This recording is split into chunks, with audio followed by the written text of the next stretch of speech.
இந்த தேவன் என்றென்றைக்கும் உள்ள சதா காலங்களிலும் நம்முடைய தேவன் மரண பரியந்தம் நம்மை நடத்துவார். எத்தனை பேர் விசுவாசிக்கிறீங்க?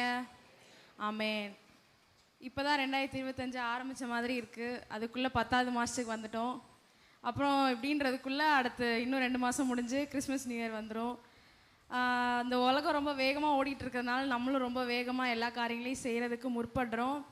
இருந்தாலும் நம்ம ஒரு சில நேரங்களில் நிறுத்தி நிதானமாக ஆண்டவர் நம்மளுக்கு செய்த நன்மைகள், எந்த அளவுக்கு ஆண்டவர் நம்மளை நேசித்து நடத்தி வருகிறார் அப்படின்ற காரியங்களை நம்ம நினச்சி பார்க்கணும். நம்ம வேகமாக எல்லாம் செஞ்சுட்டு இருக்கனால சரி அது வாட்டுக்கு போகிற போக்கில் போகுது அப்படின்னு நம்ம நிறைய நேரத்தில் நிறுத்தி நிதானமாக யோசிக்கிறது இல்லை. கொஞ்சம் யோசிச்சு பாருங்கள். இந்த வருஷம் ஆரம்பிச்சிருக்கு, இத்தனை மாதங்கள் முடிஞ்சிருக்குது.